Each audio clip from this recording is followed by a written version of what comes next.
श्री राधा कृष्ण के चरणारविंदों में शतकोटि नमन। बंधन मित्रों को, जिज्ञासुओं को, धर्म प्रेमियों को, ज्योतिष विज्ञान प्रेमियों को हर हर महादेव, बम बम भोले, नमः शिवाय।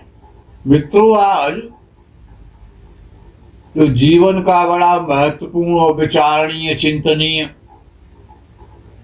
जो विषय है विवाह का, शादी का, उस पर चर्चा है। बड़ा इंपॉर्टेंट वीडियो है, ध्यान पूर्वक समझना है।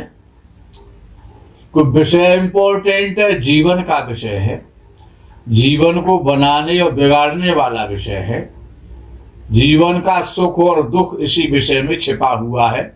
विवाह में प्रायः विवाह तो हो जाता है, वो सौभाग्यशाली कहे जाए या दुर्भाग्यशाली कहे जाए जिनका विवाह नहीं होता है। उसमें तमाम प्रकार के नागा, सन्यासी, साधु, महात्मा,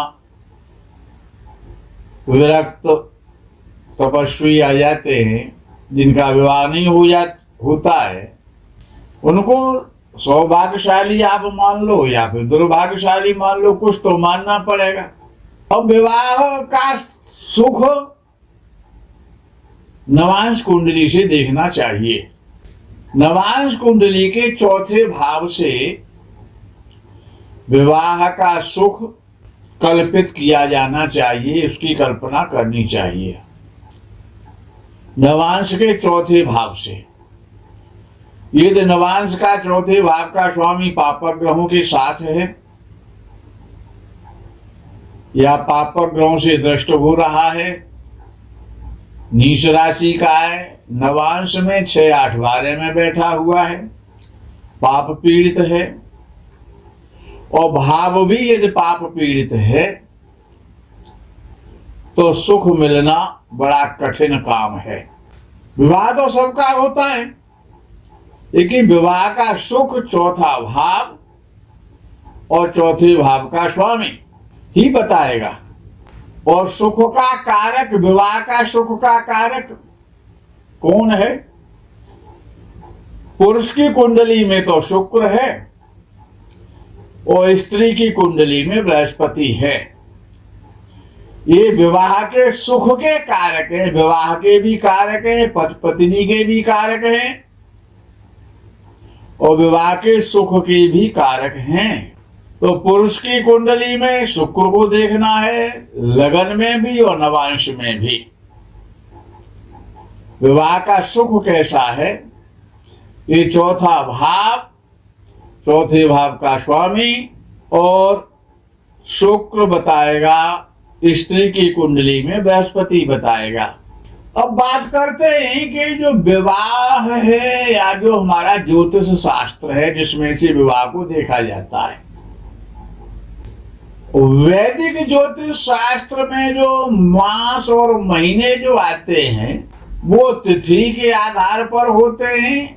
वो तिथियां होती हैं सन 47 से पूर्व, 1947 से पहले, और पंचांगों में सन नहीं होता था, तारीख भी नहीं होती थी।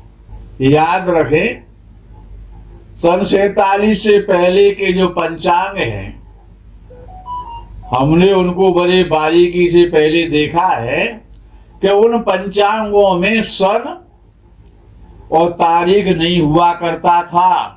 तो जो पहले जो महीने होते थे वो सौर मास के सूर्य के आधार पर होते थे। जैसे चैत्र का महीना है, बैसाख है, ज्येष्ठ है, आषाढ़ है, श्रावण है, आश्विनी है, भाद्रपद है, कार्तिक है, मार्गशीर्ष है। इस प्रकार के महीनों से कैलकुलेशन चलता था और तिथियों के आधार पर प्रतिपदा, द्वितीया, तृतीया, चतुर्थी, पंचमी, षष्ठी, सप्तमी, अष्टमी, नवमी, दशमी, एकादशी, द्वादशी, त्रयोदशी, चतुर्दशी, पूर्णिमा या अमावस्या, शुक्ल पक्ष और कृष्ण पक्ष, इसी से हर चीज निर्धारित हुआ करती थी। ये है वैदिक करना। सन 45-46 के बाद में 1945-46 के बाद में कुछ पंचांगकारों ने सन और तारीख देना प्रारंभ की।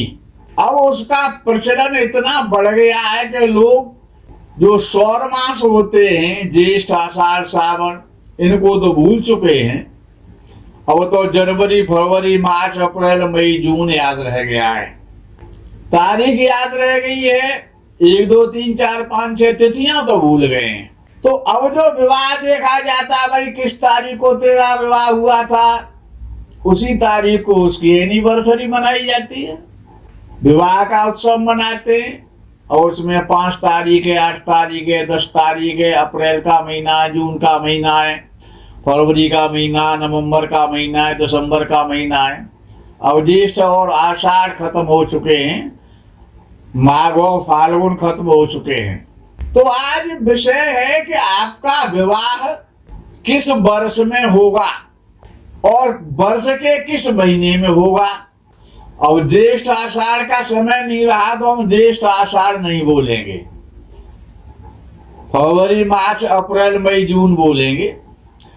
लेकिन अब इसमें होता क्या है कि सिख धर्म है, इस्लाम धर्म है, जैन धर्म है, सनातन धर्म है, बौद्ध धर्म है, अनेकानेक धर्म है, अपनी अपनी परंपराएं, प्रदेश के आधार पर, स्थान के आधार पर।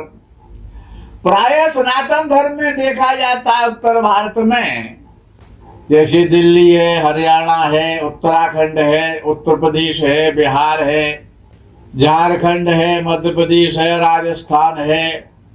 इन प्रदेशों में प्राय देखने में आता है कि सनातन धर्म के आधार पर जो विवाह मुहूर्त होते हैं उनमें विवाह हुआ करते हैं। पंजाब के अलग कुछ मुहूर्त बनाए पंचांगकारों ने, प्रदेशों के आधार पर भी हैं। तो प्राय जो सनातन धर्म वाले हैं उनके विवाह तो जुलाई में भड़ोली नवमी से बंद हो जाते हैं और नवंबर में जो देवोत्थान एकादशी आती है, वहां से प्रारंभ होते हैं।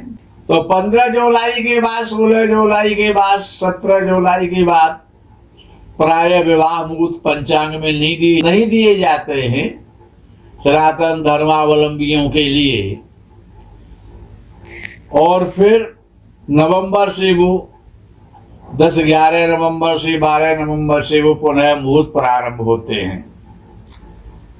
तो इस कैलकुलेशन में इसको भी ध्यान रखना है कि अगस्त सितंबर अक्टूबर में विवाह नहीं होते हैं।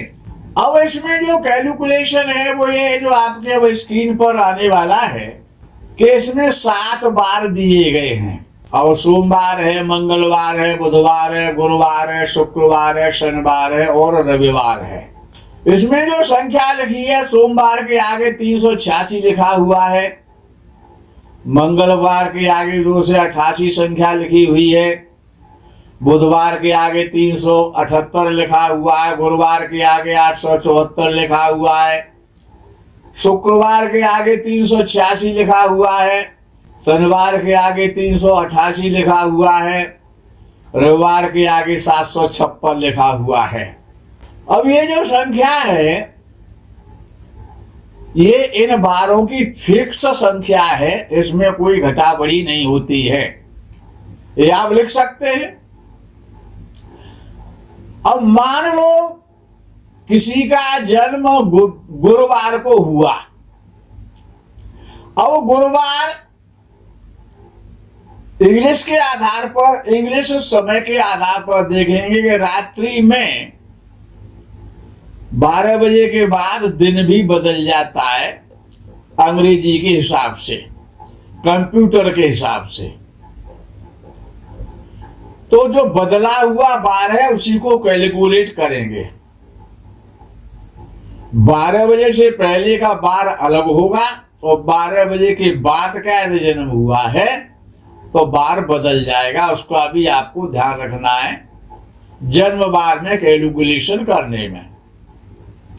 मान लो किसी का जन्म गुरुवार को हुआ तो पहले आपको अपना जन्म बार लिखना है आपने गुरुवार लिखा, गुरुवार के आगे जो संख्या है निर्धारित 874, वो आपने नोट कर दी। अब 874 से आपको सूत्र बनाना है कि आपका विवाह किस वर्ष में और किस महीने में होगा। अब 874 में 3 संख्याएं 8 है, 7 है और 4 है। तो 8 + 7 + 4, 8, 7 और 4 को जब आप जोड़ेंगे तो 19 हो जाएगा। अब ये संख्या आपका एक सूत्र निकल के आ गया कि 19 ही आपका सूत्र है। अब 874 में 3 अंक है, 8, 7 और 4। इस 19 में 3 बार एक एक अंक को जोड़ेंगे। 19 + 8 = 27, 19 + 7 = 26, 19 + 4 = 23। अब ये आपको 3 संख्याएं सामने आती हैं, 27, 26 और 23। तो अब आपका जो विवाह का जो वर्ष है वो 27वां वर्ष हुआ, 26वां वर्ष हुआ और 23वां वर्ष हुआ। ये तो सपोज करो आपका विवाह 23वें वर्ष में नहीं हुआ है, आप 25 वर्ष के हैं, तब आप कैलकुलेशन कर रहे हैं। तो फिर आपको देखना है कि 23वें वर्ष तो आप भूल जाएंगे। अब 26 या 27वें वर्ष में आपका विवाह होगा। यदि आपका जन्म गुरुवार का ही है और 26 और 27वें वर्ष में भी आपका विवाह नहीं होता, तब आप क्या करेंगे? तब फिर कौन सा कैलकुलेशन करेंगे? 26, 27 और 23वें वर्ष में आपका विवाह होना चाहिए। ये दुर्भाग्य से यदि इन वर्षों में यदि आपका विवाह नहीं हुआ तो फिर से सूत्र बनाना है आपको। जो आपने पहले जो अपने वर्ष के विवाह के जो वर्ष निकाल रखे हैं 27, 26 और 23, इन तीनों में 9 प्लस कर देंगे। 27 + 9 = 36, 26 + 9 = 35, 23 + 9 = 32। अर्थात अब ये नए वर्ष आपके लिए बना दिए गए इस सूत्र के आधार पर 9 जोड़ करके। तो अब आपका विवाह 27 में यदि नहीं हुआ है तो अब आपको ध्यान रखना है कि आपका विवाह 32वें वर्ष में होगा, 35वें या 36वें वर्ष में होगा। और जो पहले आपने सूत्र बनाए थे बृहस्पति के आधार पर, तो वो पहली संख्या 19 + 8 = 27 आई थी। तो 7 और 2 और 7 को जब आप जोड़ेंगे तो 9 हो जाएगा। 9 सितंबर का महीना है, तो सनातन धर्मावलंबियों के लिए सितंबर में शादी नहीं होती है, उसका ध्यान रखना है।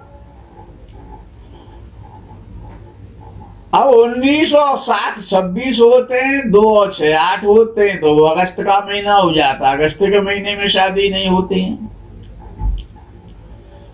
लेकिन 19 + 4 जो 23 है वो 2 और 3 5 हो जाता है, तो मई के महीने में शादी हुआ करती हैं।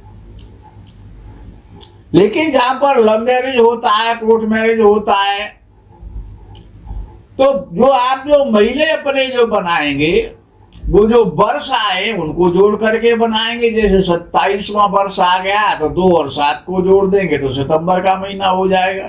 23 आ गया तो 2 और 3 को जोड़ देंगे तो 5वां महीना 5 हो जाएगा, तो वो मई का महीना हो जाएगा। यदि 22 आ जाता है तो 2 और 2 को जोड़ देंगे तो अप्रैल का महीना हो जाएगा। ये जो सूत्र है प्राय 90-95% कामयाब देखा गया है।